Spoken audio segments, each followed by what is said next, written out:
Assalamualaikum warahmatullahi wabarakatuh.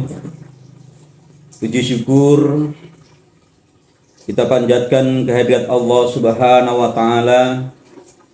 Salawat dan salam moga-moga tercurah kepada junjungan kita Nabi Agung Muhammad sallallahu alaihi wasallam dan kepada seluruh para sahabat dan pengikut beliau. Jamaah, para netizen, para subscriber dan para pemirsa Laskar Mataram Raya channel, dan juga khusus kepada semua anggota Laskar Mataram Raya di seluruh Indonesia. Pada kesempatan hari ini masih dalam suasana Hari Raya Idul Fitri, yaitu bulan Syawal, maka sebelumnya Mbah Ukit mengaturkan selamat Hari Raya Idul Fitri. Semoga curahan rahmat dan keridhaan Allah melimpah kepada kita semua. Dan apabila Mbah Ukit selama berhubungan dengan panjenengan sedoyo punya kesalahan baik dari ucapan atau perbuatan, barangkali tidak kami sadari menyakiti daripada panjenengan sedoyo, Mbah Ukit dengan segala kerendahan hati mohon maaf pada panjenengan semua. Dan demikian juga kepada para komentator yang mungkin komentatornya terlalu pedas, Mbah Ukit maafkan. Mbah Ukit begitu membuka channel ini sudah menyediakan hati Mbah Ukit untuk selalu legowo terhadap apa saja yang menimpa diri Mbah Ukit. Para jamaah, netizen, subscriber, dan penonton channel Laskar Mataram Raya, tidak lupa pula Mbah Ukit berharap mudah-mudahan panjenengan sedoyo dalam menapaki hari-hari yang berikutnya, karena halaman yang masih baru, halaman yang putih bersih, setelah kita bersihkan, mudah-mudahan Minang besar benar-benar bisa bersih dengan ibadah puasa kita kemarin. Mari kita berisi dengan isi-isi yang baik, dan kita selalu mohon pertolongan kepada Allah. Mudah-mudahan laku kita ke depan menjadi laku-laku yang setiap saat laku kita itu dinilai oleh Allah sebagai amal soleh kita. Para netizen, walaupun ya, ini masih suasana lebaran, tapi Mbah Ukit masih mau bahas soal masalah nasab habaib ini. Karena Mbah Ukit sudah berprinsip, sudah mempunyai moto, edukasi tanpa henti. Itulah motonya Mbah Ukit. Dalam setiap forum yang di situ saya ada, misalnya forum jagongan di warung, cangkruk di warung, di pos kamling, di ronda, di majelis taklim, di mana saja. Kalau khutbah kemarin saya belum berani untuk itu, karena saya menganggap khutbah itu terlalu sakral untuk saya masuk ke wilayah yang membakar nafsu panasnya jamaah, maka saya belum berani untuk masuk ke situ. Itu selalu saya hadirkan edukasi ini. Karena apa? Ini adalah tanggung jawab moral kami, orang-orang yang mengetahui tentang masalah nasab habaib ini. Dan ini juga tanggung jawab panjenengan sedoyo, para ustadz, para kiai, siapapun orang-orang yang mengetahui dalam permasalahan habib ini, bahwa habaib itu ternyata bukan duriah Rasul. Anda semua itu nanti akan dimintai pertanggungjawaban oleh Allah. Di pundak Anda akan ada suatu tanggung jawab untuk memberitahu kepada khalayak semuanya. Agar apa? Agar mereka kembali kepada kitoh, yaitu kembali kepada ajaran-ajaran Islam yang rahmatan lil alamin yang diajarkan oleh leluhur kita Wali Songo yang selama ini sudah didistorsi oleh ajaran-ajaran kaum habaib dari zaman yang mengaku sebagai dzurriyyah Rasul itu. Maka ini tanggung jawab kita bersama orang-orang yang kompeten dan mengetahui masalah ini. Dalam kesempatan ini Mbah Ukit kemarin ada beberapa dalam jagongan Mbah Ukit dalam edukasi, kan sekarang mungkin ada di warung, ada di counter HP, bahkan di counter HP juga kebetulan ini pertanyaan itu timbul saat kami ngobrol-ngobrol di counter HP. Ada seorang yang bertanya begini, persoalan yang kemarin sudah saya inventarisasi, itu salah satu pertanyaan yang sangat menggelitik dari seseorang. Lantas kalau Habib itu palsu, lantas di Indonesia ini Habib yang asli siapa, Kiai? Ini karena awamnya karena perlu netizen ketahui bahwa daerah Solo Raya itu memang mayoritas itu basisnya Muhammadiyah, basisnya kaum Wahabi. Hanya di Pasar Kliwon saja yang basisnya habaib, itu memang kampung Arab. Jadi tapi realitas sesungguhnya bahwa Solo Raya itu adalah kebanyakan adalah basisnya Muhammadiyah. Sehingga soal habaib ini prosentasenya yang tahu dengan yang tidak tahu itu banyak yang tidak tahu. Maka begitu permasalahan ini muncul, saya angkat di forum-forum umum, ke wilayah-wilayah publik, mereka juga Habib itu apa? Hanya dengar-dengar saja. Maka kemarin ada yang bertanya waktu saya di counter itu, lantas kalau Habib itu palsu, yang asli Indonesia ini yang mana yang pantas kita cintai? Dengar ini, dengar. Ini pernyataan Mbah Ukit. Menurut Mbah Ukit, semua Habib yang ada di Indonesia ini satu pun tidak ada yang palsu. Ya, jadi ingat, seluruh Habib yang ada di Indonesia ini satu pun tidak ada yang palsu. Semua Habib mereka asli keturunan Ba'alwi. Nah, karena orang awam tidak tahu yang kita permasalahkan, itu kan mereka ini sebenarnya yang kita permasalahkan Habib yang mengaku dzurriyyah Rasul ini. Tapi karena ini sudah salah kaprah di kalangan orang-orang Indonesia, bahwa kalau orang menyebut Habib itu pasti di dalam pemikirannya ini akan selalu melekat dzurriyyah Nabi. Jadi dzurriyyah Nabi ya Habib, Habib ya dzurriyyah Nabi. Karena apa? Ini doktrin yang bertahun-tahun, ratusan tahun bahkan, yang dijejalkan oleh kaum Belanda, bahwa Habib itu dzurriyyah Nabi itu ya Habib. Maka tidak heran kalau para muhibin itu selalu menganggap kita yang membahas soal nasab Habib, yang membahas soal Habib dianggap fitnah-fitnah itu su'ul adab sama dzurriyyah Rasul, tidak memperoleh syafaat dan akan menjadi orang-orang yang kafir atau munafik dan lain sebagainya, julukan-julukan. Karena apa? Di dalam benak pemikiran mereka itu Habib itu dzurriyyah Rasul itu ya Habib. Maka orang awam pun, orang Muhammadiyah yang kemarin saya di counter itu, lantas Habib yang asli yang mana?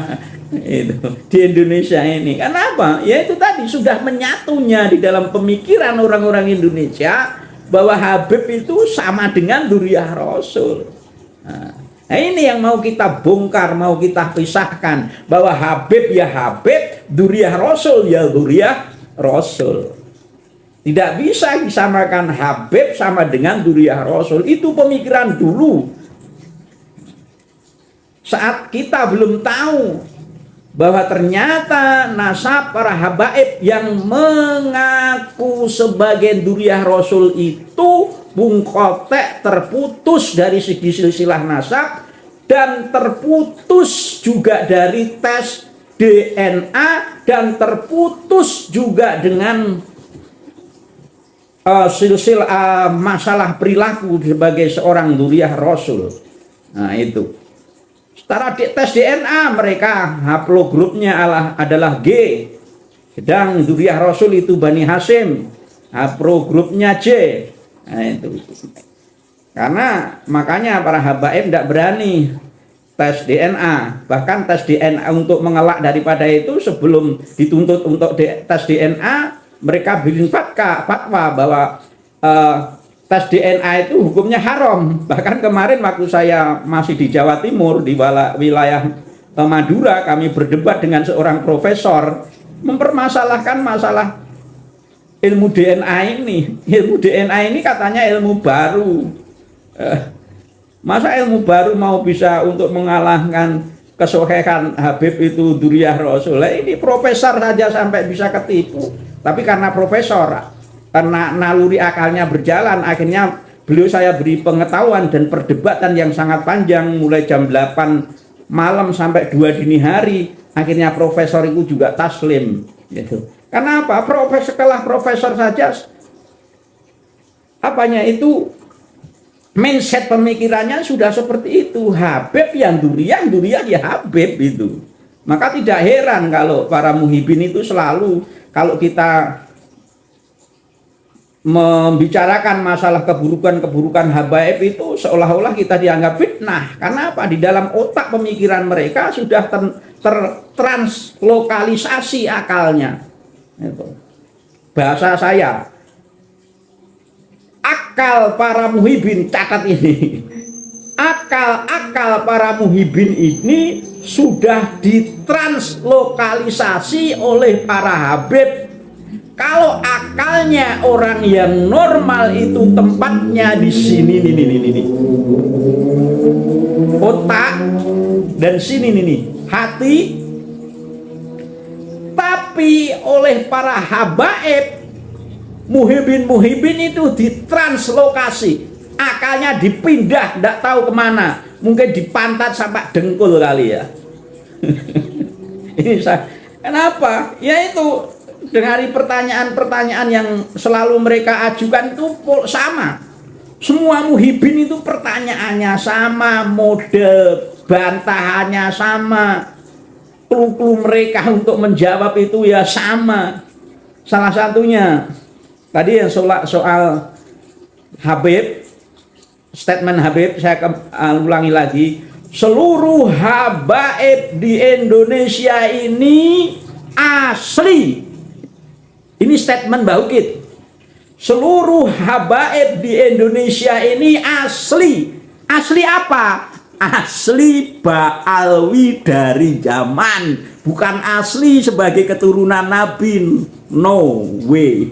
Tidak ada jalan untuk ke sana. Untuk menuju kepada Dzurriyyah Nabi. Jadi yang asli itu Habibnya. Habibnya asli semua. Habib. Ini pertanyaan dari teman saya Muhammadiyah kemarin. Yang di counter itu sudah terjawab ya, seluruh habib di Indonesia asli.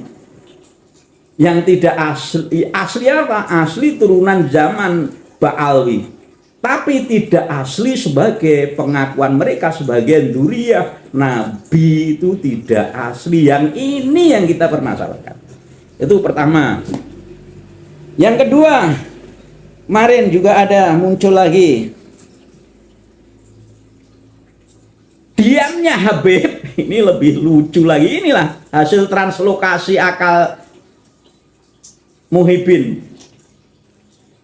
Diamnya para habaib menanggapi segala isu-isu yang berkembang soal urusan nasab ini. Tuduhan-tuduhannya Habib selama ini diam.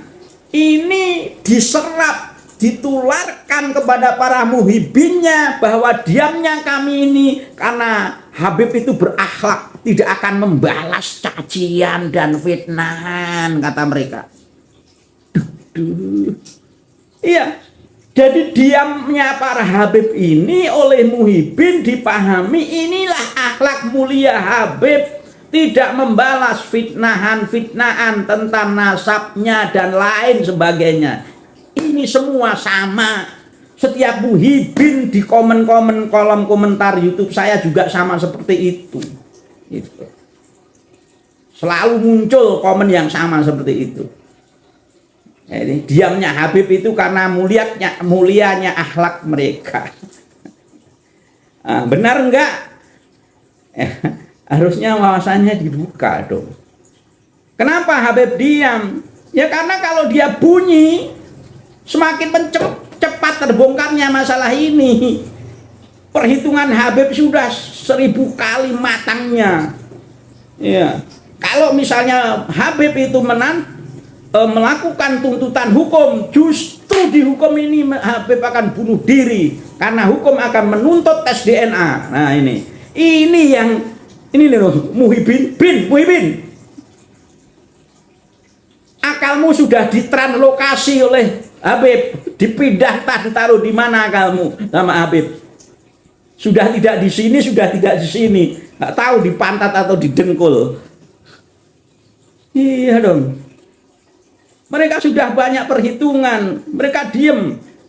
Dan lagi, diemnya Habib ini pakai falsafah Jawa, gini. Wong Jawa itu, diem aja nanti kalau capek kan berhenti sendiri. Nah ini dipakai oleh para Habib itu. Udahlah, diem. Diem aja nanti kalau capek mereka udah nggak ngomong lagi.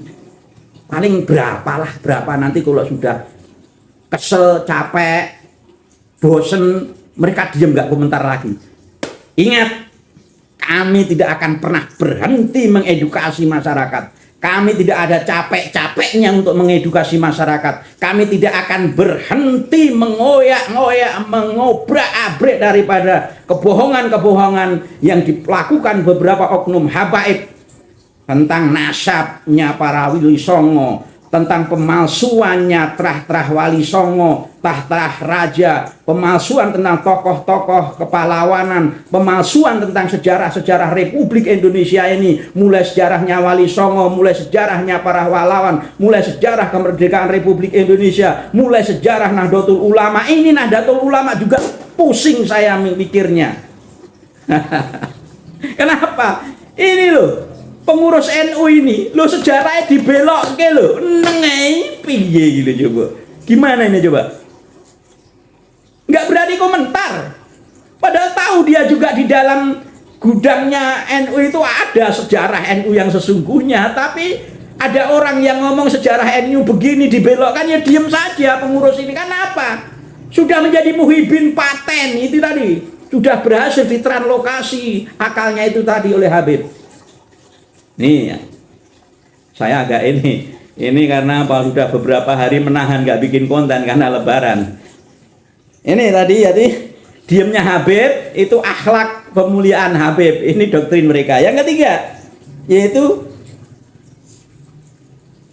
lebih baik salah mencintai daripada salah membenci. Ini selalu juga jadi jawaban mereka di dalam kolom komentar YouTube saya, dan dijawab jawaban waktu di sama orang-orang yang teman-teman Syekh Muhyiddin ini. Salah mencintai, ya Allah, salah mencintai loh, itu dianggap lebih baik daripada salah membenci. Hei Dul Bin, kalau mencintai salah itu fatal. Dul, kamu mencintai istri tetangga, bonyok kamu. Apalagi sampai kebablas cintanya, sampai ini nanti udah dihukumi zina loh. Gimana kamu kayak gitu juga? Ya Allah, salah mencintai orang dianggap lebih baik. Ya udah, cintai istri-istri orang lain itu. Ini analogi saya aja. Saya nggak mau jawab detailnya, nanti kapan-kapan kita bahas soal wala wal barok, konsep benci dan cinta di dalam Islam itu bagaimana.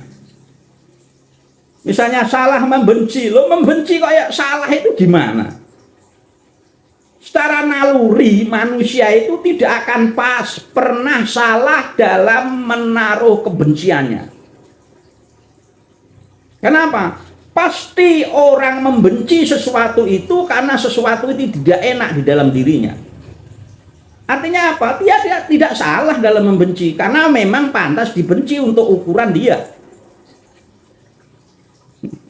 Sesuatu yang tidak enak pasti dibenci. Di dalam syariat pun ini sedikit, sesuatu kemaksiatan dan lain sebagainya itu sama Allah suruh membenci. Lah apalagi ini maksiat, baik maksiat, mengaku duriah Rasul ini mesti lebih dibenci. Pin. Oh, metu aku jiwa panglimaku. Ini kamu ngakunya muhibin Rasulullah, nasab Rasulullah, diobo-obo ada orang yang mengaku sebagai duriah Rasul, kamu diam saja, bahkan kau letakkan akalmu, ya, di mana itu? Ya, katanya kamu sebagai cinta kepada Rasulullah, nasabnya Rasulullah diobok-obok. Kalau orang yang mengaku, terapkan hukum sebagai mana di dalam Al-Quran, hatu burhanakum in kuntum shadiqin, datangkan hujahmu, bayinahmu kalau kamu pengakuanmu itu memang benar.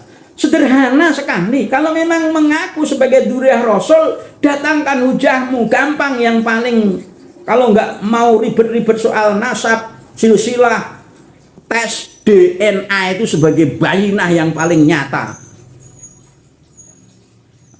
Jangan dikaramkan lagi. Ini karena ketakutan diharamkan. Ini loh muhibin, translokasi, akalnya sudah berhasil, nggak ditaruh di sini dan di sini, entah ditaruh di mana. Ini daripada salah mencintai lebih baik salah membenci. Salah membenci kok lebih baik dari ini. Nggak mungkin. Karena apa? Logika nalarnya, kalau membenci seseorang itu pasti ada yang salah pada yang dibenci. Jadi nggak mungkin kebencian itu salah menaruh, gitu. Tadi dari persepsi ini, persepsi al-nafs, karena tobiah nafs itu akan membenci apa yang menjadi berlawan dengan kemauan nafsu. Jadi nafsu itu tidak akan salah membenci. Dia membenci karena memang tidak sesuai dengan nafsunya. Itu. Ini bin muhibin. Yang ketiga lagi ini yang paling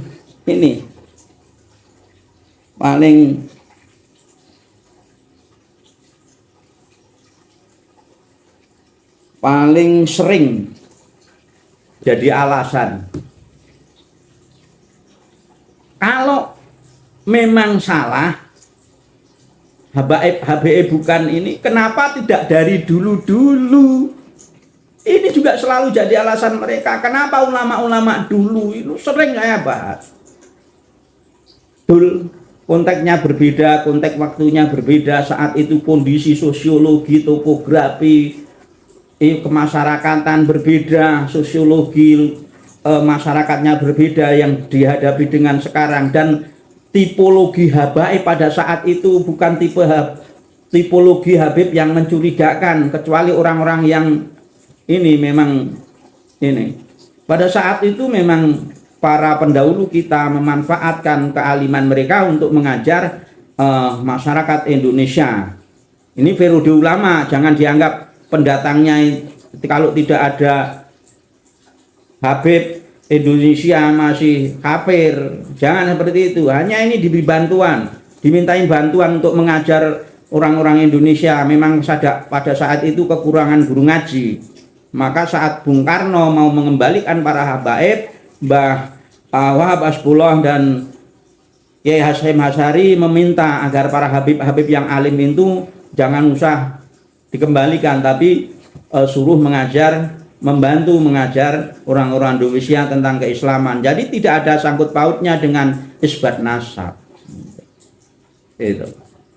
Nah ini yang sekali lagi saya ulangi, yang salah kaprah adalah dalam pemikiran orang-orang Indonesia, Habib itu selalu dinisbatkan sebagai dzurriyyah Rasulullah Shallallahu Alaihi Wasallam. Ini yang mesti kita pisahkan, bahwa ternyata hasil daripada penyelidikan, hasil daripada kajian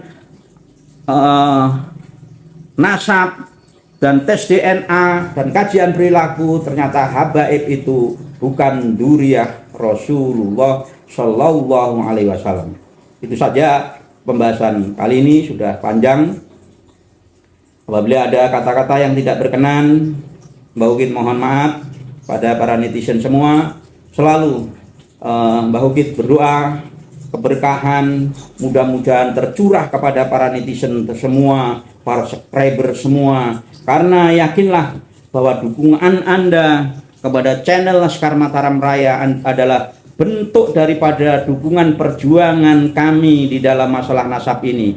Dan saya persaksikan terhadap panjenengan sedoyo, para subscriber, dan yang mendukung daripada channel ini adalah orang-orang yang ikut berjuang menjadi saksi sejarah atas anak cucu kita nanti terhadap perubahan daripada paradigma tentang habaib ini. Mudah-mudahan dicatat sebagai amal soleh dan amal jariah kita. Salam, wallahu muwaffiq ila ahwal thoriq. Salam sumadulur saklawase. Assalamualaikum warahmatullahi wabarakatuh.